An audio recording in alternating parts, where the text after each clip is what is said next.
नमस्कार. रोकटोक आपलं स्वागत. प्रेक्षको, मी डॉक्टर उदय निरगुडकर. काळ्या पैशावर सर्जिकल स्ट्राईक करत नरेंद्र मोदी सरकारनं 500 आणि 1000 रुपयांच्या नोटा चलनातनं थेट रद्द केल्या. मध्यरात्री 12 वाजल्यापासून म्हणजे आत्तापासून बरोबर 3 तासांनी 500 आणि 1000च्या नोटा सर्वसामान्य देवाणघेवाण करण्यासाठी वापरता येणार नाहीत. म्हणजे याचा अर्थ उद्या सकाळी तुम्ही मॉलमध्ये जाल, एखाद्या दुकानात जाल, तिथं 500 आणि 1000च्या नोटा तुम्हाला वापरता येणार नाहीत. काळा पैसा बाहेर काढण्यासाठी सरकारनं हे पाऊल उचललंय. पुढच्या 50 दिवसामध्ये 500 आणि 1000च्या नोटा बँका आणि पोस्ट ऑफिसेसमध्ये जमा करता येतील.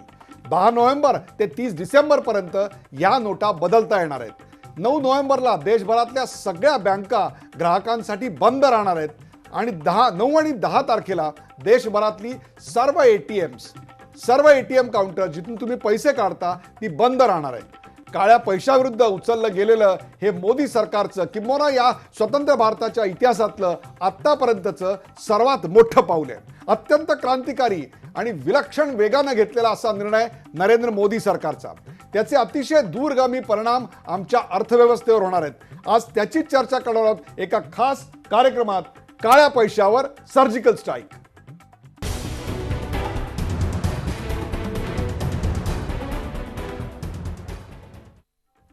काळ्या पैशावर सर्जिकल स्ट्राईक.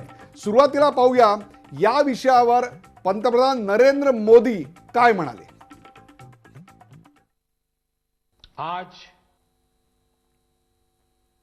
मध्यरात्रि यानी 8 नवंबर 2016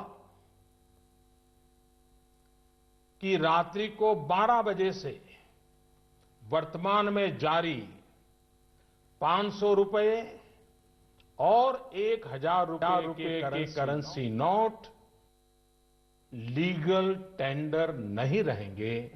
ये मुद्राएं कानूनन अमान्य होगी. इन दिनों में देशवासियों को कम से कम तकलीफ का सामना करना पड़े, इसके लिए हमने कुछ व्यवस्था की है. 500 और 1000 रुपए के पुराने नोट 10 नवंबर से लेकर 30 दिसंबर 2016 तक आप अपने बैंक या डाकघर पोस्ट ऑफिस के खाते में बिना किसी सीमा के जमा करवा सकते हैं. आपके पास लगभग 50 दिनों का समय है. अतः नोट जमा करने के लिए आपको अफरा तफरी करने की कोई आवश्यकता नहीं है. ये साफ नजर आता है कि सरकार गांव, गरीब, किसान को समर्पित है. मेरे प्यारे देशवासियों, पिछले दशकों में हम ये अनुभव कर रहे हैं कि देश में भ्रष्टाचार और काला धन, इन बीमारियों ने अपनी जड़ें जमा ली है और देश से गरीबी हटाने में ये भ्रष्टाचार, ये काला धन, ये गोरख धंधे सबसे बड़ी बाधा है. भ्रष्टाचार की बीमारी को कुछ वर्ग विशेष के लोगों ने अपने स्वार्थ के कारण फैला रखा है. गरीबों के हक को नजरअंदाज कर ये खुद फलते फूलते रहे हैं. कुछ लोगों ने पद का दुरुपयोग करते हुए इसका भरपूर फायदा उठाया.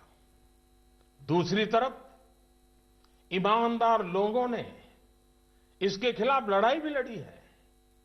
देश के करोड़ों नागरिकों ने ईमानदारी को जी करके दिखाया है. नरेंद्र मोदी यांनी त्यांच्या निवडणुकीनंतरचा सर्वात मोठा काळ्या पैशावरचा सर्जिकल स्ट्राईक कोणता असेल तर तो आज काही क्षणांपूर्वी केला.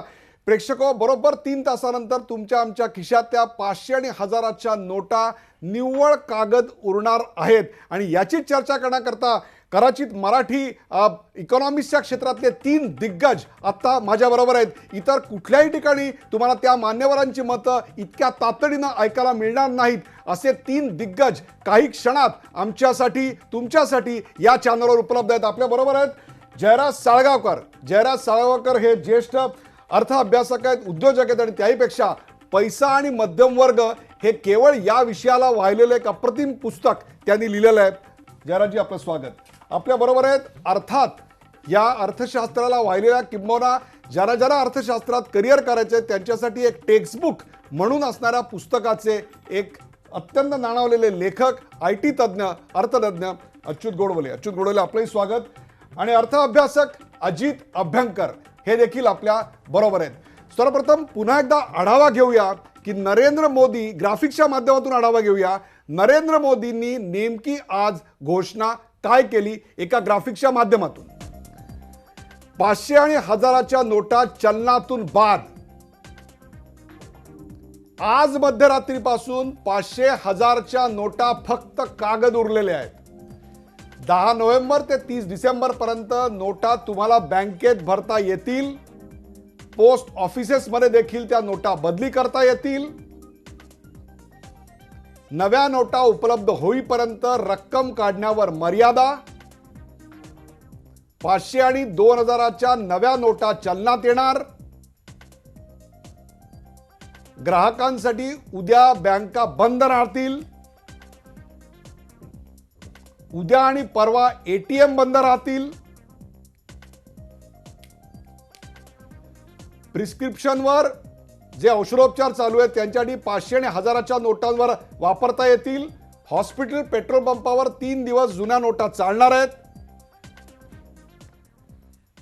प्रेक्षक, आपण पाहिलेत की अत्यंत धक्कादायक, क्रांतिकारक आणि त्याहीपेक्षा सुद्धा दूरगामी परिणाम असणारा असा हा निर्णय घेण्यात आलेला आहे. आणि त्याची चर्चा करण्यासाठी आज आपल्याकडे 3 मान्यवर आहेत. जयराज साळगावकर, अच्युत गोडबोले आणि डॉक्टर अजित अभ्यंकर.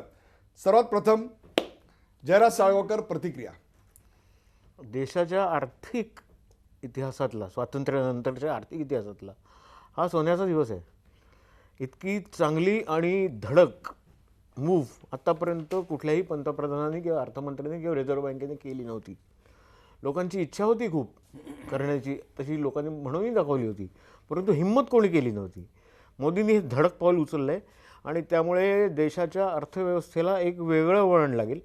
खास करून पैशाचा जो सप्लाय असतो, मनी सप्लाय, पुरवठा आणि व्हेलॉसिटी ऑफ सर्क्युलेशन ऑफ मनी, म्हणजे जो त्या गतीने पैसा फिरतो त्या गतीवरच याचा परिणाम होणार आहे. आणि त्याचा परिणाम म्हणून इन्फ्लेशन कमी होण्यात होईल.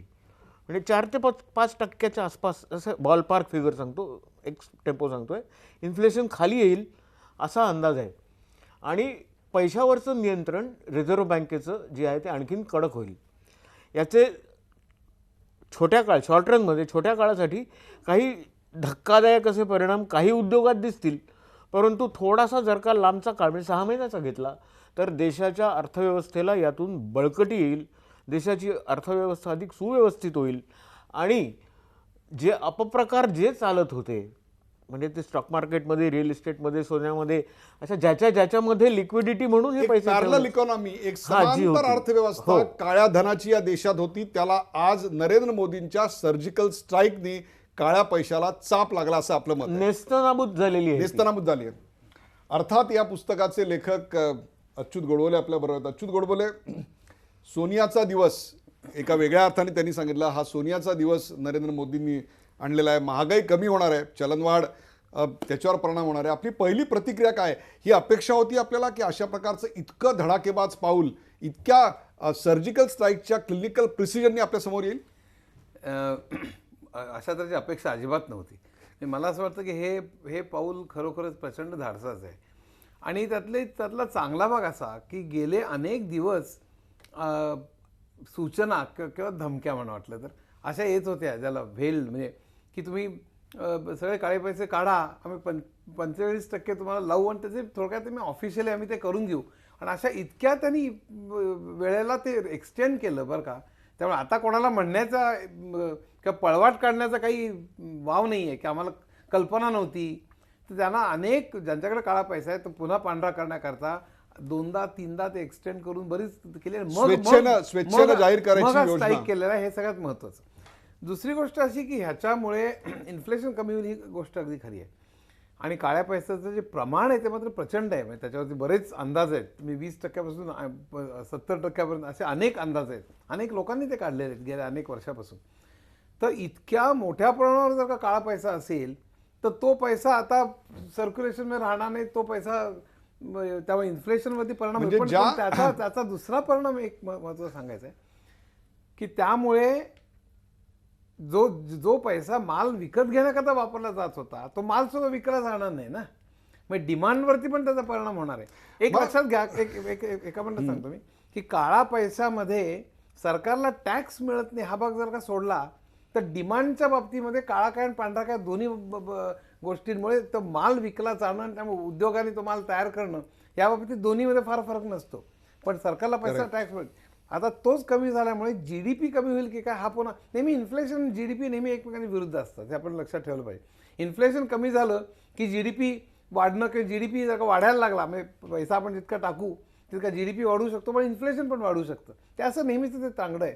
तर तो परिणाम आपल्याला कसा टाळता येईल हे आपल्याला बघितलं पाहिजे. पण एकंदरीत ही जी स्टेप आहे ही स्टेप उत्तम आहे. फक्त एक शेवटलं मी सांगून की याच्यामुळे आत्ता ज्यांच्याकडे काळे पैसे आहेत ते सगळे पूर्ण खलासच होतील. म्हणजे पहिली गोष्ट का त्यांनी जे काय त्यांनी आता जी काही स्टेप घेतलेली ती उत्तम आहे असं माझं मत आहे. फक्त एक लक्षात ठेवलं पाहिजे की काही लोकांचं असं म्हणणं होतं की उच्च ह्याच्यातल्या ज्या नोटा आहेत म्हणजे 500,000 त्या कधीच असू नयेत, तसं मोदी म्हणत नाही आहेत. तर तो गफलत करू नये आपण. मोदी 500 आणि 2000च्या नोटा इंट्रोड्यूस करतायत, त्यामुळे त्या नोटा येतील. पुन्हा 5 वर्षांनी ब्लॅक मनी तयार होईल हा वेगळा मुद्दा. पण आता या क्षणाला ज्यांच्याकडे प्रचंड कोट्यावधी रुपयाचा ब्लॅक मनी आहे तो म्हणजे जे कष्टानं कमवत आहेत, कष्टानं राहत आहेत, त्या मध्यम वर्गाला, त्या कनिष्ठ मध्यम वर्गाला, त्या दारिद्र्यरेषेखालच्या गोरगरिबाला याच्यातनं दिलासा मिळतोय. तर जे अतिश्रीमंत आहेत की ज्यांनी अशा प्रकारचा अवैध मार्गाने पैसा कमवलेला आहे त्यांच्यासाठी आजची रात्र ही काळ रात्र आहे. अगदी म्हणजे माझ्या झोप येणंच शक्य नाही. झोप येणंच शक्य नाही. ज्या बिल्डरनी निम्मे पैसे ब्लॅक मध्ये घेतले असतील आणि बाकीचे त्याला घ्यायचे असतील त्यांनी काय करायचं. पण त्याचे परिणाम सुद्धा म्हणजे माझ्या मते चांगले आहेत की बिल्डिंग कन्स्ट्रक्शन बिझनेसमध्ये आता मोठे बिल्डर्स आता चेक नाही घेतात, पण कित्येक अजूनही ब्लॅक नाही घेतात. 10, 20, 30% जरी असतील तर ते समजा घेतलेच नाही तर तो त्या बिझनेसच्या डिमांडवरती पुन्हा परिणाम होणार आहे. याचा इकॉनॉमीवरती बरेच दूरगामी परिणाम होणार आहेत पहिली गोष्ट. आणि सगळेच उत्कृष्टच असतील असं नाही. मला तेच म्हणायचं आहे की ते काउंटर करण्याकरता काय केलं पाहिजे ही स्ट्रॅटेजी आपण आखली. बरोबर आहे. आता राजकारण्यांना जर लाच घ्यायची असेल तर ती कुठल्या स्वरूपात घ्यायची असाही एक प्रश्न याच्यातनं पुढे निर्माण होणार आहे. अजित अभ्यंकर आपल्या बरोबर, अर्थ अभ्यासक अजित अभ्यंकर, सर्वप्रथम आपली प्रतिक्रिया. मोदी सरकारने हे जे एक पाऊल उचललेलं आहे 500 आणि 1000च्या नोटा चलनातून बाद करण्याचं, त्यावरची आपली पहिली प्रतिक्रिया काय आहे अजित अभ्यंकर? सगळ्यात पहिल्यांदा या निर्णयाचं मी मनपूर्वक स्वागत करतो आणि मोदी सरकारचं या निर्णयाबद्दल अभिनंदन करतो. अत्यंत चांगला असा निर्णय आहे हा याच्यापूर्वी घ्यायला पाहिजे होता, आधीच्याही सरकारने घ्यायला पाहिजे होता, परंतु तो त्यांनी घेतलेला आहे, धाडस दाखवलं. याबद्दल त्याचं 100% मनापासून मी अभिनंदन करतो. यामुळे जो परिणाम होणार आहे त्यातले फक्त काही तपशील आपण लक्षात घेतले पाहिजेत की ज्याच्यामुळे हा निर्णय अधिक महत्त्वाचा आहे असं आपल्या लक्षात येईल. आपल्याला असं वाटतं की 500 आणि 1000च्या नोटांमध्ये किती करन्सी आहे, म्हणजे नोटली 86% करन्सी इन सर्क्युलेशन ही म्हणजे त्याचा व्हॅल्यू म्हणतोय मी, value of the currency in circulation. चलनात असलेल्या नोटांचं मूल्य हे 86% मूल्य 500 आणि 1000च्या नोटाच्या रूपामध्ये आहे. हे ऑफिशियल रिझर्व्ह बँकेचं स्टॅटिस्टिक्स आहे. त्याच्यामुळे तुम्हाला असं दिसेल की 86% करन्सीचं मूल्य हे आज आपण चलनातून बाद केलेलं आहे. हा अत्यंत मोठा निर्णय आहे आणि ती आपण संपूर्ण करन्सी ही आता दुसरा मला चांगली गोष्ट त्याच्यातली अशी वाटते की त्याने असं सांगितले की हे पैसे जे आहेत ते बदलून नाही तर तुम्हाला बँकेत भरायचे आहेत, म्हणजे बँक अकाउंटमध्ये तुमच्या टाकायचे आहेत. असं मला जो काय आत्ताच बातमी आलेले सगळे रिझर्व्ह बँकेचं काही सर्क्युलर मी वाचलेलं नाही, परंतु त्याच्यामध्ये असं असेल असं मी गृहीत धरूनही बोलतोय की पैसे या नोटा द्या आणि दुसऱ्या नोटा घ्या, काय 100च्या घ्या, असं होणार नसून तुम्ही तुमच्या बँकेमध्ये बँक अकाउंटमध्ये पैसे टाकायचे आहेत आणि त्याच्या बदल्यात तुम्हाला 10-20 हजार काय त्यांनी मगाशी सांगितलं तसे पैसे तुम्हाला काही दिवस फक्त तेवढेच काढता येतील वगैरे. हा सुद्धा एक अतिशय मला चांगली गोष्ट वाटते, कारण नाहीतर मी माझी 100 माणसं पाठवीन आणि त्यांच्याकडनं हा काळा पैसा पांढरा करून घेईन, अशी सुद्धा एक शक्यता त्याच्यामध्ये राहिली असती. 500 आणि 2000च्या नोटा ते नव्या इश्यू करणार, 2000ची नोट आज नाहीच आहे, ती इश्यू करणार. ही पण आत्ता हेडलाईन वाचली.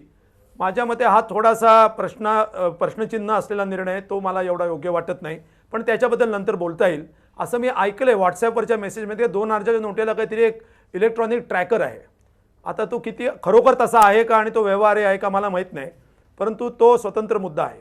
अजून एक बाजू या निर्णयाची ती चांगली आहे, ती आतापर्यंत बोलली गेली नाही म्हणून मी सांगतो, ती अशी की काउंटरफिट करन्सी, बनावट चलन या देशामध्ये प्रचंड मोठ्या प्रमाणामध्ये येतंय आणि आलेलं आहे. आणि त्याच्यामध्ये आपल्या शेजारी देश असतील किंवा आपल्या देशातलेच अत्यंत कल्पक विचाराचे गुन्हेगार जे असतील, म्हणजे राजकीय गुन्हेगारांव्यतिरिक्तचे, हां म्हणजे राजकीय गुन्हेगार आहेतच, पण त्यांच्या बरोबरच काम करणारे, इलेक्शनमध्ये मुख्यतः जो पैसा वाटला जातो हा असा बनावट करन्सीचा असण्याची खूप दाट शक्यता असते. ही बनावट करन्सी करण्याचा इन्सेंटिव्ह जेवढ्या नोटेची डिनॉमिनेशन, त्याचे मूल्य जेवढं जास्त तेवढं जास्त, कारण 500ची नोट आणि 1000ची नोट करायला गेली. अजित अभ्यंकर, तुमचं विश्लेषण अत्यंत मुद्देसूद, अभ्यासू आणि अत्यंत समयसूचक आहे. पण आता या क्षणाला आरबीआयचे गव्हर्नर उर्जित पटेल आपल्या बरोबर आहेत. बघूया काय म्हणतात Urjit Patel. Thus, there is a congruence of thought between RBI and government. There are multiple objectives that can be achieved with the replacement of the old high denomination notes with a new series. This led us to take the decision, i.e. the Central Board of the RBI, to withdraw the legal tender character of 500 rupees and 1000 rupee denomination bank notes. The opportune moment for withdrawal of old series is when we are ready with new series banknotes for effective replacement. Further, to replace the already existing large number of banknotes, we should be ready with adequate numbers of the new series note. As of today, and over the past weeks and months, we have ramped up our production and are ready to meet such a requirement in the weeks and days to come. Hence, it was decided to introduce the scheme that the Prime Minister announced. I will now request Mr. Shaktikant Das to say a few words. Thank you. RBI, reserve bank of India आणि भारत सरकार या अर्थक्रांतीच्या सर्वात मोठ्या पावलावर एकाच हातात हात घालून एकत्र पुढे येत आहेत. त्या दोघांची विचारसरणी एकच आहे आणि त्याहीपेक्षा सुद्धा जी एक त्याला पर्यायी व्यवस्था निर्माण करायची आहे, पर्यायी चलन निर्माण करायचं आहे, त्या चलनाच्या निर्मितीकरता आम्ही सज्ज आहोत. काही दिवसात, काही आठवड्यात ते जे एक प्रकारचं चलन आहे छोट्या नोटांचं, ते आम्ही खूप मुबलक प्रमाणात देशात वापरात आणलेलं असेल असा विश्वास उर्जित पटेल यांनी व्यक्त केला. मगाशी याच्यातल्या आणखीन एका महत्त्वाच्या मुद्द्यावर अजित अभ्यंकर बोलवते. जाऊया थेट अजित अभ्यंकर यांच्याकडे. अजित अभ्यंकर. हां, मी मगाशी आपल्याला असं सांगत होतो की बनावट नोटा या सर्क्युलेशनमध्ये असणं ही एक अत्यंत भीषण अशी गोष्ट आहे आणि विशेषतः बँकांमध्ये त्या तपासण्याची जी यंत्र आहेत ती सुद्धा चुकीची आहेत. होते, मी त्या अत्यंत सखोल त्याचा अभ्यास केला म्हणून आपल्याला सांगतो की बँकांमधली यंत्र ही सुद्धा योग्य नव्हती आणि त्याच्यामुळे या बनावट नोटा निर्माण होणं आणि त्या तपासण्याची चुकीची यंत्रणा आरबीआयने बसवलेली असल्यामुळे त्या नोटांचं प्रमाण वाढणं असा दुहेरी धोका या देशामध्ये होता. हा दुहेरी धोका निश्चितपणे यामुळे कमी झालेला आहे. त्यामुळे आपल्या देशाची अर्थव्यवस्था आतून एक खिळखिळी करणं किंवा आपल्या लीगल टेंडरवरतीच प्रश्नचिन्ह निर्माण करणं हे शत्रू राष्ट्र किंवा देशातले आर्थिक गुन्हेगार हे करतात, याला आळा बसू शकेल. ही अत्यंत चांगली गोष्ट आहे. अजून एक मुद्दा तुमच्या तिघांच्याही बोलण्यातून जो आला त्याच्याशी मात्र मी सहमत नाही, कारण तो थोडासा वरवरचा ॲनालिसिस आहे असं मला वाटतं की काळ्या पैशावाल्यांवरती निर्णायक हल्ला आहे, हा मात्र भ्रम आहे. आपण जर असं समजत असू की काळा पैसा हा फक्त चलनी नोटांच्या रूपातच असतो तर हा थोडंसं बरोबर अंडरस्टँडिंग नाही आहे. काळा पैसा याचा अर्थ टॅक्स इव्हेडेड मनी, म्हणजे टॅक्स इव्हेडेड इन्कम. पैसा याचा अर्थ फिजिकल एक नोट म्हणजे फक्त पैसा असं आपण समजू नका. It is income. Tax evaded income is black money. ही जर ब्लॅक मनीची जर डेफिनेशन आपण लक्षात घेतली की कर चुकवलेलं उत्पन्न म्हणजे काळा पैसा. पैसा म्हणजे फिजिकल पैसा नव्हे. हे जर तुम्ही लक्षात घेतलं तर काळा पैसा हा जगामध्ये ज्याला टॅक्स हेवन्स म्हणतात, कर स्वर्ग ज्याला म्हणतात, अशा ठिकाणी या बड्या उद्योगपतींनी मोठ्या प्रमाणात केंद्रित केलेला आहे, राजकारण्यांनी केंद्रित केलेला आहे.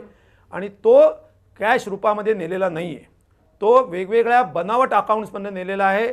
आणि तो तशाच प्रकारची बनावट नावं, बनावट कंपन्या किंवा शेल्फ कंपनीज ज्याला आपण म्हणतो, अशा कंपन्या स्थापन करून त्याच्यावरती खूप बोलता येईल.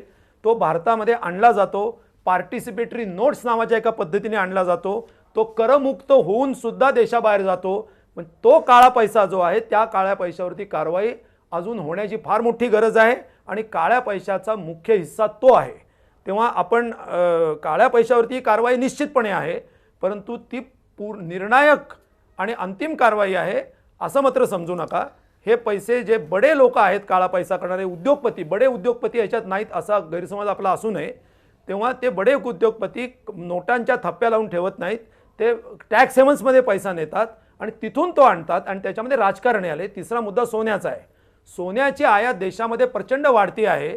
त्याचं एक कारण हे सुद्धा आहे की या नोटांमध्ये पैसा ठेवण्यामध्ये बऱ्याच धोका आहे. उदाहरणार्थ हा एक धोका आहे की अशा प्रकारे एक दिवस सरकारने काय केलं तर काय करायचं, किंवा सोन्यामध्ये पैसा ठेवला जातो.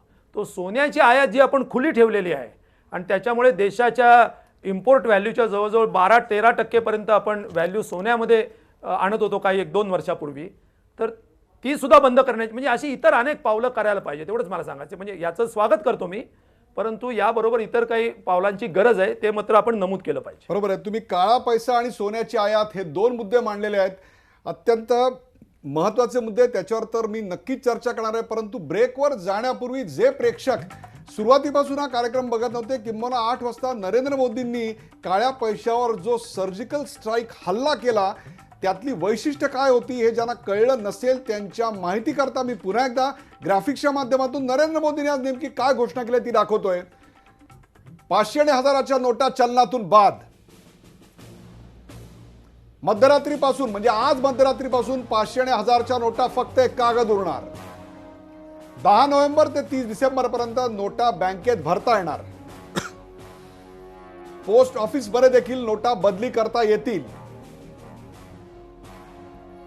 नव्या नोटा उपलब्ध होईपर्यंत रक्कम काढण्यावर मर्यादा. 500 आणि 2000च्या नव्या नोटा लवकरच चलनात येणार. ग्राहकांसाठी उद्या बँका बंद राहतील. उद्या आणि परवा एटीएम बंद राहणार. मेडिकल प्रिस्क्रिप्शनवर 500 आणि 1000च्या नोटांवर औषध मिळणार. हॉस्पिटल आणि पेट्रोल पंपावर 3 दिवस जुन्या नोटा चालतील, परंतु त्यानंतर मात्र त्या चालणार नाहीत. स्वतंत्र भारताच्या इतिहासातला आणि मोदी सरकारचा हा पहिला अत्यंत धाडसी आणि अत्यंत महत्त्वाचा, भारताच्या अर्थकारणावर खूप मोठ्या प्रमाणावर परिणाम करणारा असा एक क्रांतिकारी धाडसी निर्णय नरेंद्र मोदी यांनी घेतला. आणि त्याच्यावर काही क्षणात जयराज साळगावकर, अच्युत गोडबोले आणि अजित अभ्यंकर यांच्यासारख्या 3 अर्थतज्ञांना घेऊन तुमच्या आणि आमच्या मनातल्या शंकांची उत्तरं, या निर्णयाचे सर्व दूरगामी परिणाम तुमच्यासमोर मांडतोय. एका ब्रेक नंतर कुठे जाऊ नका, पाहत राहा झी 24 तास. आपण पाहताय काळ्या पैशावर सर्जिकल स्ट्राईक. पैशावर सर्जिकल स्ट्राईक. जयराज साळगावकर, अच्युत गोडबोले आणि डॉक्टर अजित अभ्यंकर. नरेंद्र मोदी सरकारचा सर्वात मोठा आणि अत्यंत क्रांतिकारी वाटणारा असा निर्णय आपल्या समोर आलेला आहे. तो म्हणजे 500 आणि 1000च्या नोटा आज रात्रीपासून रद्दबादल. पुढच्या काही दिवसात त्या नोटा आपल्याला बदलता येतील आणि त्यानंतर 500 आणि 2000च्या नवीन नोटा मार्केटमध्ये येतील. काही क्षणापूर्वी उर्जित पटेल झी 24 तासवर होते. त्यांनी स्पष्टपणे सांगितलं की नवीन जे चलन आहे ते चलन देखील आता आम्ही अत्यंत वेगानं बनवत आहोत, त्यामुळे ते देखील काही काळातच मार्केटमध्ये येईल. जयराज साळगावकर, एकीकडे 500 आणि 1000च्या नोटा रद्द करायच्या आणि काही दिवसातच 2000च्या नोटा मार्केटमध्ये आणायच्या. काळ्या पैशाला आळा बसला असं कसं म्हणायचं? खऱ्या अर्थानं हे सर्जिकल स्ट्राईक म्हणायचं का? 500,000च्या नोटा रद्द, त्यांचं जे लिगल टेंडर जे आहे, म्हणजे सरकारची रिझर्व्ह बँकेची जबाबदारी आहे, ती यानंतर मुक्त झाली आहे. परंतु मग अशी अभ्यंकर म्हणायचं तसं त्या नोटा बदलून नाही मिळणार आहेत. आता ज्यांच्याकडे ज्या नोटा आहेत त्या अकाउंटेबल होणार आहेत, कारण त्या बँकेत जमा करायला लागणार आहेत. उद्या प्रश्न आला तर इन्कम टॅक्सला सांगायला एक लागणार मिनिट, म्हणजे ज्यांच्याकडे आत्ता अनेक बिल्डर हा कार्यक्रम बघतायत, अनेक राजकीय नेते कार्यक्रम बघतायत, अनेक कंत्राटदार हा कार्यक्रम बघतायत, मला 100% खात्री आहे की AC मध्ये बसून सुद्धा हा कार्यक्रम बघताना त्यांना घाम फुटला असेल की आपण दडवून ठेवलेल्या काळ्या पैशाचं किंवा आपल्याला येणं असलेल्या काळ्या पैशाचं किंवा देणं असलेल्या काळ्या पैशाचं नेमकं आता करायचं काय. काळा पैसा ज्यांच्याकडे असेल त्यांच्यासाठी आता नेमका काय आज आज सर्जिकल स्ट्राईक झालेला आहे. हा त्यांच्यासाठी हा डेथ शॉट आहे. ते काहीच करू शकत नाहीत कारण त्यांनी बँकेत ते भरले तर इन्कम टॅक्सला विचारणार आहे तुम्ही कुठून आणले पैसे म्हणून. त्यामुळे ते त्याचं कचरा झाला तो ते पैसे म्हणजे. आणि त्यांच्या नोकरा चाकरांकरवी ते भरू शकत नाहीत याचं कारण किती भरणार ते, भरून भरून किती भरणार. आणि नोकर चाकर तरी कशाला जबाबदारी घेतील त्याची. बरं त्या नोकराला पगार 10,000 रुपये आणि तो जर का 10 कोटी रुपये भरायला गेला तर ते विनोदीच होईल ना. काय सांगा. आणि किती भरणार बरोबर आहे. कारण प्रत्येक एक 50,000 लाख प्रत्येक नोकराला देऊन काय काय होऊ शकेल पण किती तुम्ही असे दडवू शकाल हा त्याच्यातला महत्त्वाचा प्रश्न आहे. पण मला एक महत्त्वाचा मुद्दा मांडायचा आहे की हा स्ट्राईकच आहे आणि हा अतिशय उत्कृष्ट स्टेप आहे, याच्यात काही शंकाच नाही. म्हणजे अतिशयच उत्कृष्ट स्टेप. पण मला अजित जे मगाशी म्हणाला ते अगदी बरोबर वाटतं. त्यामध्ये नाही कारण एक आपण आता काळा पैसा सगळा गेला हे चुकीचं आहे. कारण काळा पैसा म्हणजे टॅक्स चुकवणं हा त्यातला फक्त नोटांमध्ये नाही, ही महत्त्वाची कॉन्सेप्ट वृत्ती आहे. नाही वृत्ती नाही, नोटा म्हणजे ते कसं चालतं आपल्याला माहितीच आहे. पण एक सहज उदाहरण म्हणून सांगतो की मी जेव्हा काहीतरी बनवतो आणि अमेरिकेला समजा मी विकलं एखादी गोष्ट तर मला त्या जेवढं मी उत्पन्न मिळवेन त्याच्यावरती मला टॅक्स बसेल समजा. त्याच्याऐवजी मी समजा मॉरिशसमध्ये माझी कंपनी काढली की मॉरिशसमध्ये टॅक्सच नाही आहे की मॉरिशसनी मग माझ्या मॉरिशसच्या कंपनी अमेरिकेमध्ये ती विकायची, त्याच्यात टॅक्स फ्री इन्कम मिळवायचं आणि माझ्याच मॉरिशसच्या कंपनीनी पुन्हा भारतामध्ये गुंतवणूक करायची, त्याला FDIचे पुन्हा त्याच्या सवलती घ्यायच्या. आपल्याकडला FDIचा खूपसा भाग म्हणजे प्रचंड मोठा भाग हा भारतीयांनीच अशा तऱ्हेने वळवलेला भाग आहे माहिती आहे का. की आपण ज्याला FDI म्हणतो ना त्याला खूप मोठा भाग हा अशा भारतीयांनीच तिकडे ठेवलेला पैसा कर चुकवून तो आपल्याकडे आणलेला तो FDI. तर मला असं वाटतं की हा सगळ्याचा म्हणजे सर्वांगीण विचार केला पाहिजे. उगीच मोदींवर टीका करायची म्हणून म्हणत नाही मी की आपल्याला हे सगळं जेव्हा करू तेव्हा आपल्याला खऱ्या अर्थाने अजित अभ्यंकर याच्यावर तुमची प्रतिक्रिया तुम्हाला द्यायची आहे तिथं द्याच. परंतु एकीकडे 500 आणि 1000च्या नोटा रद्द करायच्या आणि दुसरीकडे 500 आणि 2000च्या नवीन नोटा चलनात लवकरच येतील अशी घोषणा करायची, यातून नेमका काय संदेश गेला असं वाटतंय. मला असं वाटतं की हा थोडासा कदाचित असा भाग असू शकेल. मी विश्लेषण म्हणून सांगतो, ही गोष्ट मला बरोबर वाटत नाही. प्रथम सांगतो असं त्यांनी करायला नाही पाहिजे. परंतु क्षणभर त्याचं एक थोडं समजावून घेण्याच्या दृष्टिकोनातून जर त्याचा काही आपण हे केला की त्याचं लॉजिक काय असू शकेल, कदाचित त्यांना असं वाटत असेल की त्याच्यामधून अर्थव्यवस्थेत फार काही अस्थिरता वगैरे निर्माण होऊ नये यासाठी टाकलेला एखादा फिलर असू शकतो हा. किंवा बाबा आम्ही सगळं बँकेतनंच करणार असं नाही, काही थोडासा एक सॉफ्ट ज्याला म्हणतो. कारण काळा पैसावाले सुद्धा असं काय आपण एकदम भाजपला मोदी सरकारला हे सगळं कामगार शेतकऱ्यांचं सरकार आहे असं काय मी सर्टिफिकेट देऊ इच्छित नाही. यांचा जो पाठिंबा देणारा जो मोठा वर्ग आहे हा बडा व्यापारी उद्योगपती हा आहे आणि तो काय अगदी उगाच बाबडेपणाने त्यांना पाठिंबा देतो असंही समजण्यात इतकं मी पण बाबडा नाही. त्याच्यामुळे निश्चितपणे कदाचित हा त्याच्यामागे अशी भूमिका असू शकेल की बाबा त्यांना थोडंसं एक ॲश्युरन्स देणं. पण काहीतरी असलं तरी हे पाऊल चांगलं आहे. कदाचित त्या दुसऱ्या पावलाच्या मध्ये जर RBIने हे जर काळजी घेतली तर कदाचित ते तेवढं धोकादायक ठरणार नाही. म्हणजे थोडं पॉझिटिव्ह एंडला सांगायचं तर की त्या नोटा ज्या आहेत त्या नोटा रेप्लिकेट सहजरित्या करता येणार नाहीत अशा त्याच्यात काहीतरी गोष्टी असू शकतील. ते तपासणारी चांगली यंत्र म्हणजे आजच्यासारखी बोगस यंत्र नव्हेत, खरोखर ज्या नोटा ज्याच्यामुळे खऱ्या आहेत का खोट्यात कळू शकेल अशा प्रकारची यंत्र आणि अशा प्रकारची यंत्रणा RBI उभारेल. हे जर केलं त्यांनी तर कदाचित बनावट नोटांचा प्रश्न काही प्रमाणात निदान बराच काळपर्यंत आपण पुढे ढकलू शकतो. आणि तिसरं म्हणजे ज्यांना ही नोट इश्यू केली जाते असं मी ऐकले, मला माहीत नाही हे सत्य आहे का, की त्याच्यावरती काहीतरी ट्रॅकर बसवलेला आहे. करेक्ट. म्हणजे ज्याचे इलेक्ट्रॉनिक ट्रॅकर ज्याच्यामुळे त्या 2000च्या नोटा जर एके ठिकाणी जास्ती असतील तर त्या अशा ट्रॅक होतील कुठेतरी सॅटेलाईटला असं मी व्हॉट्सॲपवरती ऐकलं. व्हॉट्सॲप हे विश्वासार्ह तर अजिबातच नाही, असलंच तर गैरविश्वासार्ह माध्यम आहे. पण असं जर काय चुकून असेल, संभाव्यता जर काय अशी असेल तर मग कदाचित त्याचा वेगळा विचार करावा लागेल. पण तरी हे पाऊल बरोबर नाही. दुसरा जो मुद्दा अच्युत गोडबोलेंनी मांडला तो अतिशय योग्य आहे. मी फक्त त्याची आकडेवारी तुम्हाला सांगतो.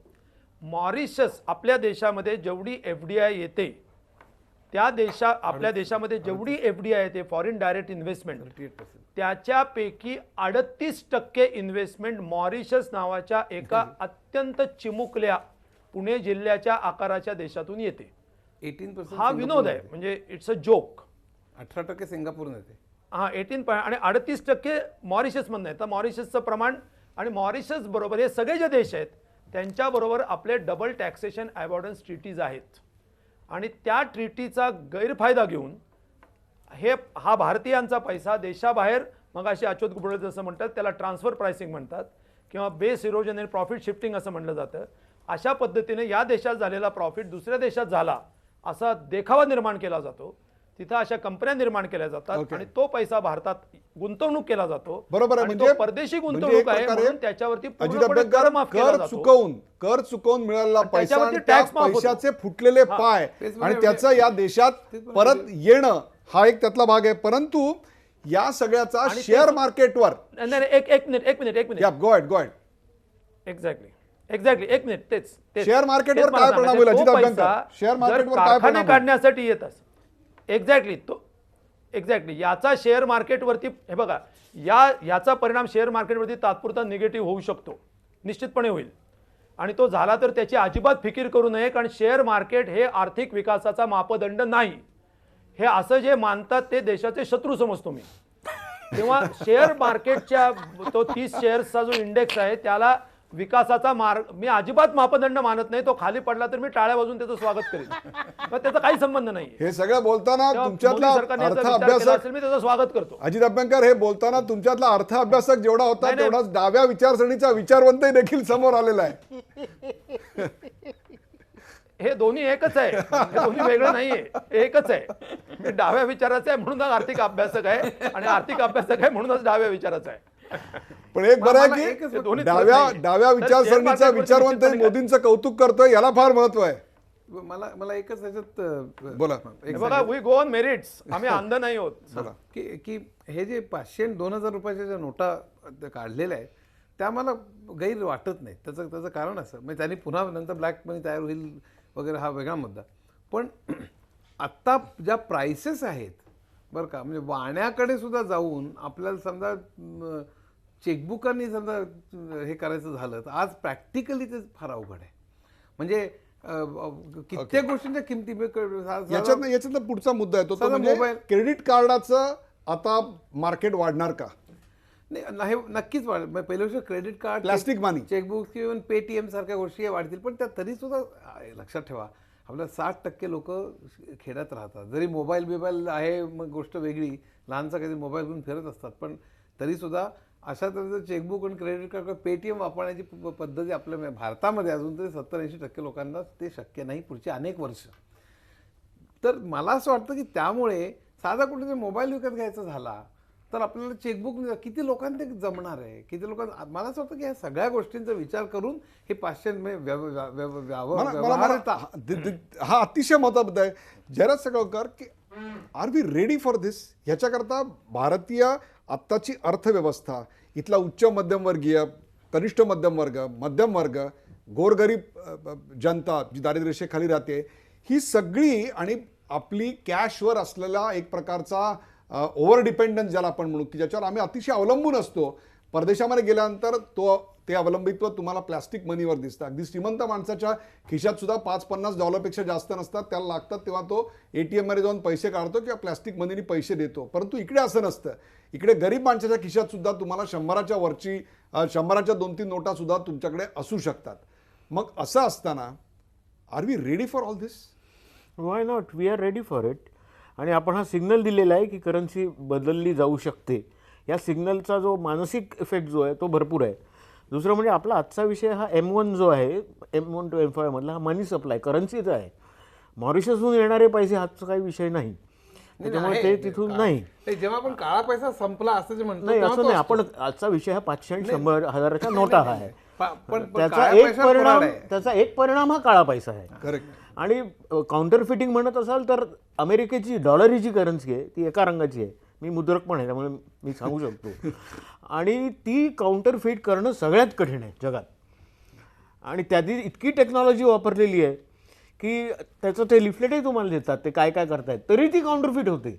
त्यामुळे ही करन्सी त्याला ट्रॅकर असेल काय IT चं काही हे काय असेल तरी ती काउंटरफीट होण्याची शक्यता आहेच. परंतु हा सिग्नल महत्त्वाचा आहे की सरकारमध्ये हिंमत आहे ते करन्सी फ्रीज करू शकतो. आणि हा सिग्नल सगळ्यात महत्त्वाचा आहे. म्हणजे 56 इंच की छाती है. हां, ताकद आहे. हे सरकार काय काय काय निर्णय, ह्या निर्णयाप्रत येण्याकरता काय प्रकारची विचार झाला असेल, काय प्रकारचा ट्रिगर असेल की ज्याच्यामुळे हा निर्णय आत्ता घेतला गेला, या टायमिंग बद्दल काय सांगाल? नाही मला असं वाटतं अतिशय उत्कृष्ट टाईम. आणि मी पुन्हा पहिल्यांदा जे सांगितलं की कोणालाही असं सांगता येणार नाही की बघा तुम्ही आम्हाला सूचना दिली नव्हती. कित्येकदा त्यांनी सूचना दिली की तुम्ही करा, आम्ही 45% देऊ तुम्हाला, तुम्ही आत्ता उघड करा, आत्ता उघड करा, आत्ता उघड करा. त्यांनी चिक्कारदार तुम्हाला वाव दिलेला आहे स्वेच्छेनं. आणि ते तुम्ही केलं नाही मग धाडकनं. आणि I think it is a fantastic move. म्हणजे या तऱ्हेने करणं हे माझ्यामध्ये अतिशय उत्तम आहे. अजित अभ्यंकर, या टायमिंग बद्दल काय सांगाल? आणि विशेषतः कोणत्या प्रकारच्या घटनेमुळे किंवा काय प्रकारचा असा एक विचारधारा होती की ज्याच्यातनं मोदी आत्ता हा निर्णय घ्यायला प्रवृत्त झाले? ॲक्च्युली स्पेक्युलेशन करण्यात अर्थ नाही, मला तर अगदी सांगता येणार. परंतु त्यातल्या त्यात थोडा तुम्ही प्रश्न विचारला म्हणून अंदाज करायचाच झाला तर मी असं म्हणू शकतो की आत्ता त्यांनी गेले अनेक वर्ष पेंडिंग असलेला म्हणजे बेनामी प्रॉपर्टीज किंवा बेनामी ट्रान्झॅक्शन्स सील करण्यासाठीचा जो एक महत्त्वाचा कायदा होता की ज्याचे नियम 26 वर्षात केलेले नव्हते, 87 सालापासून काय त्याच्यापेक्षा जास्ती वर्ष केलेले नव्हते, तो कायदा आणि नियम हे आत्ता परवा पूर्ण झाले. त्याच्यामुळे जर एखाद्या माणसाकडे एखादी संपत्ती किंवा पैसा असेल आणि त्याचा जर सोर्स त्याला सांगता आला नाही तर ते पैसे सरकार जप्त करू शकतं. अशा प्रकारचा तो कायदा आहे. तेव्हा तो कायदा झाल्यानंतर अशा प्रकारचा निर्णय होणं की ज्याच्यामुळे समजा आपण म्हणतो तसं की माझ्याकडे भरपूर काळा पैसा आहे, समजा मी कोणाला तरी ते सांगितलं आणि जर त्याला त्याचा सोर्स सांगता आला नाही तर ते पैसे सरकार घेऊ शकतं. हा कायदा अस्तित्वात आल्यानंतर हा झालेला आहे.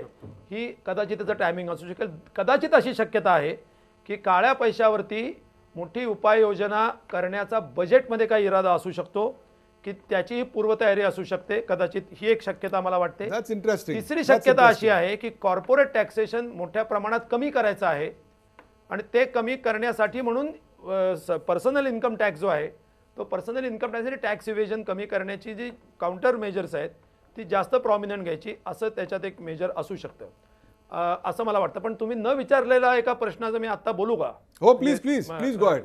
एका मुद्द्याबद्दल मला बोलायचं आहे. हां, तो मुद्दा असा, जगामध्ये तुम्ही जर असं पाहिलं की त्या देशाची एकंदर अर्थव्यवस्था आणि हायेस्ट डिनॉमिनेशन ऑफ करन्सी हे जर तुम्ही पाहिलं तर अमेरिकेमध्ये $50 किंवा सगळ्या तुम्ही देशांमध्ये $100 100च्या पेक्षा जास्त नाही साधारणपणे. अशा प्रकारची परिस्थिती विकसित देशामध्ये आहे. त्याला त्यामुळे भारतात 500 आणि 1000चं काही कारणच नाही. ज्याचं दरडोई राष्ट्रीय उत्पन्न आणि सरासरी 70-80% लोकांचं उत्पन्न हे सरासरीने महिन्याला 10,000 सुद्धा नाही अत्यंत कुटुंबाचा अख्ख्या, तिथं 1500ची नोटची गरजच काय? अगदी साधी गोष्ट आहे. तेव्हा ती श्रीमंतांच्या काळ्या पैशाच्या सोयीसाठीच 78 साली आपण 1000ची नोट रद्द केली आणि मला वाटतं 96 का 97 साली ती आपण सुरू केली पुन्हा. तेव्हा तो निर्णय मुळातच चुकीचा होता, त्यावेळेला तो चुकीचा होता. आणि दुसरा एक मुद्दा मला असं सांगायचा आहे की M0 मगाशी त्यांनी उल्लेख केला, M0 याचा अर्थ रिझर्व्ह मनी ज्याला म्हणतो, म्हणजे एका अर्थाने करन्सी इन सर्क्युलेशन ज्याला आपण म्हणतो, आणि प्रत्यक्षात चलनात असलेला पैसा याचा अर्थ फक्त चलन नव्हे, चेक लिहिता येतो, बँकेतलं क्रेडिट हा सुद्धा पैसाच आहे. याच्यात जर तुम्ही प्रपोर्शन पाहिलं तर लक्षात येईल की एकूण मनी सप्लायच्या भारतामध्ये जवळजवळ 14% वगैरे इतका मनी म्हणजे हार्ड करन्सी आहे. आणि इतर देश जर तुम्ही पाहिलेत विकसित देश त्याच्यामध्ये 5%, 6%, काय अगदी देशामध्ये 4% असे सुद्धा आहेत. म्हणजे 4 ते 8% आपल्याला दिसून येतं. तेव्हा भारताला जर मोठ्या प्रमाणामध्ये बँकिंग क्षेत्राचा आणि एकंदर विकास करायचा असेल तर तुम्हाला अशा प्रकारे कार्यक्रमाचा बँकिंग क्षेत्राची ताकद वाढवणं आवश्यक आहे. कार्यक्रमाचा शेवट करताना एक प्रश्न तिघांना विचारणार आहे. सुरुवात करूया आपण अच्युत गोडबोले यांच्यापासून. शॉर्ट रन मध्ये पुढच्या काही दिवसात नेमकं काय होणार आणि लॉंग रनमध्ये काय होईल असं वाटतं आपल्याला? कारण लोकांना दिक्कत तर होणार. लोकांच्या मनामध्ये आता प्रश्न हा कार्यक्रम बघत असताना की माझ्याकडे कष्टानं कमवलेल्या 500,000च्या नोटांचं बंडल कालच मी 50,000 बँकेतनं काढून आणले, दिवाळीचे पैसे उरलेले आहेत, मी करायचं काय त्याचं? त्यांनी पॅनिक व्हायचं का? Who should panic and who should not panic? नाही, मला असं वाटतं की खरं म्हणजे पॅनिक ज्यांच्याकडे पोत्यांनी पैसे आहेत त्यांनी पॅनिक व्हायला पाहिजे. पण सवयीप्रमाणे आणि पद्धतीप्रमाणे मध्यमवर्ग घाबरट असतो. म्हणजे आपल्याला लॉक लावल्यानंतर जो पुन्हा खेचून बघतो लॉक, तो जो वर्ग आहे आपल्याकडचा, तो पुन्हा जास्त त्यामुळे घाबरणार आहे. पण ते इमिजिएट रिॲक्शन ते पॅनिक होतील. अगदी 10 जरी नोटा असतील तरी सुद्धा करायचं काय, ते काय होईल वगैरे. पण मला असं वाटतं त्या म्हणजे ते क्लिअर केलेलं आहे की ते पोस्टात ठेवता येतील आणि दररोज 10,000 रुपये वगैरे असं. त्यामुळे ते नॉलेज मिळाल्यानंतर ते हळूहळू पॅनिक कमी होईल. जयराज म्हणाल्याप्रमाणे याचा इमिडिएट म्हणण्यापेक्षा मिड टर्म इम्पॅक्ट इन्फ्लेशन कमी होण्याकरता होईल. त्याचे इम्पॅक्ट अर्थातच असं आहे की एकंदरीतच जर का मागणी कमी झाली तर त्याचे परिणाम काय होतील आपल्याला बघायला पाहिजे. मी मगाशी म्हणलं तर त्याप्रमाणे त्याच्याकरता, कारण अल्टिमेटली गुड्स विकत घेण्याकरता दोन्ही पैसे, तर हे आपल्याला मॅनेज केलं पाहिजे. पण एकंदरीत सध्या आजची रात्र जर काळ्या रात्र असेल हजारो लोकांकरता, अनेक बिल्ड आणि हे फार मला आनंद होतो त्याचा. आणि पण त्याचा for once tax payers are happy. त्यामुळे लॉंग टर्म मध्ये त्याचं काय होईल जयराज, आता त्याचा इमिजिएट ताबडतोबीचा परिणाम म्हणजे लिक्विडिटी क्रंच येईल. इकॉनॉमी अर्थव्यवस्थेतले जे पैसे आहेत ज्याच्यावर कॅशमध्ये ज्यात व्यवहार जास्त होतात त्या लिक्विडिटीमध्ये क्रंच येणार. म्हणजे व्यवहार ठप होतील बरेच. जोपर्यंत ट्रान्झॅक्शन नवीन करन्सी येत नाही, ॲडजस्टमेंट होत नाही, तोपर्यंत लिक्विडिटी क्रंच येईल. त्याच्यामुळे डिमांड खाली जाईल. त्याच्यामुळे एक शॉर्ट टर्म रिसेशन येईल. बरोबर, करेक्ट. आणि हे रिसेशन पार करण्यासाठी मोदींना ताबडतोब म्हणजे RBIला रादर इमिजिएटली पावलं काही उचलायला लागतील. म्हणजे त्यांना जे पर्यायी चलन आहे 500 रुपये नवीन जे येणार आहेत किंवा 2,000 आहेत किंवा 100च्या 50च्या प्रचंड मोठ्या प्रमाणाच्या नोटा मार्केटमध्ये ओताव्या लागतील. मनी करन्सी सप्लाय वाढवायला लागेल. परंतु तो अकाउंटेड असेल. अकाउंटेड असेल. अगदी बरोबर आहे. अत्यंत महत्वाची गोष्ट आणि की तो काळा पैसा नसेल. आणि कोणालाही भीती किंवा काही कोणाची झोपडण्याचं कारण नाही. ज्यांच्याकडे अनाप पैसे होते त्यांनी ते विसरून जावं आपल्याकडे पैसे होते हे. आणि तुमच्या आमच्यासारखे लोक शेंगदाणे खायला. जेव्हा मोरारजींनी कॅन्सल केली होती तेव्हा ते सुरतमध्ये लोकांनी जेवायला वापरल्या होत्या 1000च्या नोटा. आणि आपल्या लोकांना काय, अशा लोकांना काही प्रश्नच येणार नाही, कारण तुम्ही त्या बँकेत भरू शकता. अजित अभ्यंकर, किमान आजची रात्र तरी या गोष्टी करता मोदींना 10 पैकी 10 मार्क द्याल?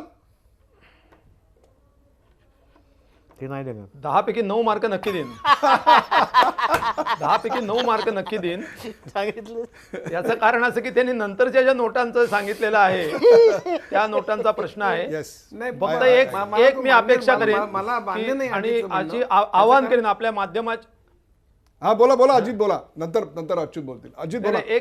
एक मुद्दा फक्त असा आहे, या मोदींनी धाडस दाखवलेलं आहे त्याचा फायदा घेऊन आपण जर ही चळवळ मोठी केली की आता बँक रिसीटवरती अर्थक्रांतीचं जे प्रपोजल आहे की बँकेचे जे रिसीट आहे त्याच्यावरती 2% टॅक्स आकारा आणि त्याच्यातून प्रोग्रेसिव्ह टॅक्सेशन साधता येईल टॅक्स आणि त्याच्यामधून आपण मोठ्या त्याच्यावर तो एक वेगळी डिबेट वाढवू आहे. शकतो. मला त्याच्यावर बरेच रिझर्वेशन्स आहेत. त्या एक्सपेंडिचर टॅक्स आणि त्या सगळ्याच नोटा रद्द करा, याच्यावर खूप रिझर्वेशन असू शकतात.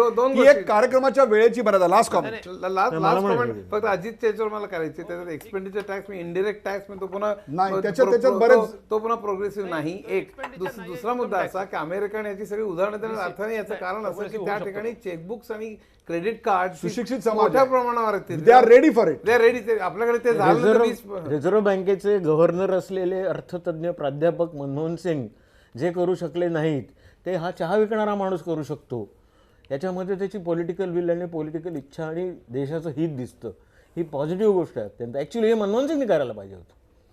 तेव्हा मोदींचं आपण अभिनंदन करायला पाहिजे याबद्दल. तुम्ही तरी 10 पैकी 10 मार्क द्याल? मी 100% मार्क 10 पैकी. प्रेक्षको, या कार्यक्रमाचा शेवट करताना नेमकं नरेंद्र मोदींनी आज काळ्या धनावर सर्जिकल स्ट्राईक करताना काय केलंय ते पाहूया का ग्राफिक्सच्या माध्यमातून. 500 आणि 1000च्या नोटा चलनातून बाद. मध्यरात्रीपासून 500 आणि 1000च्या नोटा फक्त कागद उरणार. 10 नोव्हेंबर ते 30 डिसेंबर पर्यंत नोटा बँकेत भरता येणार. पोस्ट ऑफिसमध्ये देखील नोटा बदली करता येतील. नव्या नोटा उपलब्ध होईपर्यंत रक्कम काढण्यावर मर्यादा. 500 आणि 2000च्या नव्या नोटा चलनात येणार. ग्राहकांसाठी उद्या बँका बंद असतील. महत्वाची गोष्ट आहे, ग्राहकांसाठी उद्या बँका बंद आहेत. उद्या आणि परवा एटीएम बंद राहतील. प्रिस्क्रिप्शनवर, मेडिकल प्रिस्क्रिप्शनवर 500 आणि 1000च्या नोटांवर औषधं मिळतील. हॉस्पिटल, पेट्रोल पंपावर 3 दिवस जुन्या नोटा चालणार. अत्यंत महत्वाच्या या सगळ्या अनाउन्समेंट तुमच्यासाठी सांगितल्या. प्रेक्षको, आपण पाहिलं असेल की ही अत्यंत धाडसी अशा स्वरूपाचं पाऊल आहे. काळ्या पैशावर मोदींनी केलेल्या सर्जिकल स्ट्राईकवरची ही महत्त्वपूर्ण चर्चा आपण पाहिली. मोदींच्या निर्णयाचं धाडसी आणि क्रांतिकारी असं वर्णन आपल्या सर्वच पाहुण्यांनी केलं. या निर्णयामुळे काळ्या पैशाला आळा बसेल, चलनवाढ कमी होईल, महागाई कमी होईल असा विश्वास जयराज साळगावकर यांनी व्यक्त केला. पण मागणी कमी होईल, बाजारातला माल कमी विकला जाईल, त्यामुळे जीडीपीवर परिणाम होईल अशी शंका अच्युत गोडबोले यांनी व्यक्त केली. विशेष म्हणजे अजित अभ्यंकर यांनी देखील मोदींच्या या निर्णयाचं स्वागत केलं आणि प्रथमच असं पाहिलं की मोदींचं अभिनंदन करताना आम्ही त्यांना पाहिलं. यापूर्वीच्या सरकारने हे धाडस दाखवायला होतं हे देखील त्यांनी आवर्जून सांगितलं, पण मोदींनी ते दाखवलं हे देखील त्यांनी नमूद केलं. पण फक्त 500 आणि 1000च्या नोटा रद्द करून काळा पैसा बाहेर येणार नाही, तर टॅक्स हेवन्समध्ये असलेला उद्योगपती, राजकारणी, कंत्राटदार यांच्या काळ्या पैशालाही आळा बसणं गरजेचं आहे, हा मुद्दा देखील त्यांनी मांडला. सोन्याच्या वाढत्या आयातीबद्दलची चिंता त्यांनी व्यक्त केली. काळ्या पैशाची लढाई प्रेक्षको अजून संपलेली नाही. अभ्यंकरांनी ते देखील स्पष्ट केलं. पुण्या एवढ्या असलेल्या मॉरिशसमधून या देशात मोठ्या प्रमाणावर आज देखील कसा पैसा येतो याबद्दलची शंका देखील व्यक्त करण्यात आली. काळा पैसा ही एक वृत्ती आहे, ती मुळापासून संपणं गरजेचं आहे असं मत अच्युत गोडबोले यांनी मांडलं. कर चुकवून काळा पैसा देशाबाहेर नेला जातो आणि तो परत देखील आणला जातो, त्याला आळा बसायला हवा, याकडे सर्वांनीच लक्ष वेधलं. बोगस नोटा तपासणारी यंत्र आणि यंत्रणा रिझर्व्ह बँकेनं उभी करावी हे देखील आज समोर आलं. 2000ची नोट काढणं हे व्यवहार ठरणार नाही असा एक इशारा गोडबोले यांनी मांडला. चलन बदललं जाऊ शकतं, याचा मानसिक परिणाम प्रचंड मोठा आहे हे जयराज साळगावकर यांनी आज आपल्याला सोदाहरण स्पष्ट केलं. या सरकारमध्ये निर्णय घ्यायची ताकद आहे. काळा पैसा उघड करण्याची संधी देऊन हा निर्णय झालाय, याकडे देखील सर्वांनी लक्ष वेधलं. पैशाचा स्रोत सांगता आला नाही तर पैसा सरकार जप्त करू शकतं, असा कायदा झाल्यानंतर हा निर्णय झाला, ही शक्यता अभ्यंकर यांनी व्यक्त केली. प्रामाणिक माणसांनी घाबरायचं काहीही कारण नाही एवढं मात्र प्रत्येकाने आवर्जून सांगितलं. ज्यांनी घाबरायला हवं त्याला आत्ता हे ऐकून नक्कीच घाम फुटला असेल. काही क्षणात या विषयावर चर्चा करण्यासाठी हे तिघही मान्यवर उपलब्ध झाले आणि अत्यंत क्लिष्ट अशा विषयाला जास्तीत जास्त सोपं करत, त्याहीपेक्षा तुम्हाला आम्हाला दिलासा देत त्यांनी जो अर्थकारणाचा पट आपल्यासमोर मांडला, मोदींच्या या निर्णयाचं विश्लेषण केलं, त्याबद्दल तिन्ही मान्यवरांचे आभार. ताज्या बातम्यांसाठी पाहत राहा झी 24 तास. रहा एक पाऊल पुढे. झी 24 तास रहा एक पाऊल पुढे.